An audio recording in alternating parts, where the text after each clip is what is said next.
Hello guys, welcome to my YouTube channel. Guys, DLS25 update আসার পর কিন্তু সবার মোবাইলে লাইভ ম্যাচ খেলার পর কিন্তু একটা অ্যাড আসতেছে, যেটা আমার মোবাইলেও। সো এই অ্যাড আসার কারণে কিন্তু সবাই বিরক্তিতে ভুগতেছেন। তো আজকের ভিডিওটা বানানোর মূল রিজনটা হচ্ছে আমরা কিভাবে অ্যাডটা দূর করব।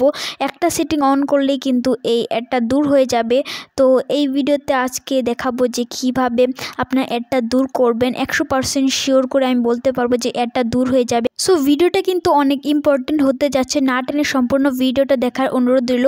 আর এই চ্যানেল নতুন দর্শক হয়ে থাকলে চ্যানেলটা সাবস্ক্রাইব করে পাশের বেল আইকনটা অন করে দেন। সো অ্যাড দূর করার জন্য আপনারা প্রথমে যাবেন সেটিংয়ে যাওয়ার পর সবার নিচে দেখেন মোর কানেকশন একটা অপশন আছে, এর মধ্যে ক্লিক করবেন। এর মধ্যে ক্লিক করার পর দেখেন প্রোভাইড ডিএনএস একটা অপশন আছে, এর মধ্যে ক্লিক করবেন। এর মধ্যে ক্লিক করার পর দেখেন তিনটা অপশন চলে এসে, একটা হলো অফ, একটা হলো অটোমেটিক, একটা হলো প্রোভাইড ডিএনএস, তারপর হলো প্রোভাইডার হোস্ট নেম।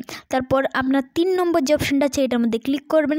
এটার মধ্যে ক্লিক করার পর কিন্তু নিচে আরেকটা অপশন চলে আসবে dns@.com। সো এটা লিখে একদম সেভ করে দিবেন, তাহলেই কিন্তু আসল খেলা শেষ। আপনার কিন্তু অ্যাড বন্ধ হয়ে যাবে 100% শিওর কিন্তু। আর আমি আপনাকে প্রুফ দেখাচ্ছি। সো আপনাদের প্রুফ দেখানোর জন্য আমি চলে এলাম হলো একটা লাইভ ম্যাচ উইন হয়েছি। তো উইন হওয়ার পরে কিন্তু আমি আপনাদেরকে দেখাচ্ছি যে অ্যাড আসে কি না। সো এখন আমি হোম স্ক্রিনে যাব। তো কন্টিনিউতে ক্লিক করার পরে কিন্তু দেখা যাবে। তো এখন কন্টিনিউতে ক্লিক করার পর দেখেন কোনো অ্যাডই কিন্তু আসে নাই, তার মানে এটা সত্যি। সো আমি ভিডিও শুরুতেই কিন্তু বলেছিলাম যে একটা সেটিং অন করলে কিন্তু আপনাদের যে অ্যাডটা রয়েছে এটা কিন্তু বন্ধ হয়ে যাবে এবং এটা 100% শিওর হবে, মানে কাজ করবে।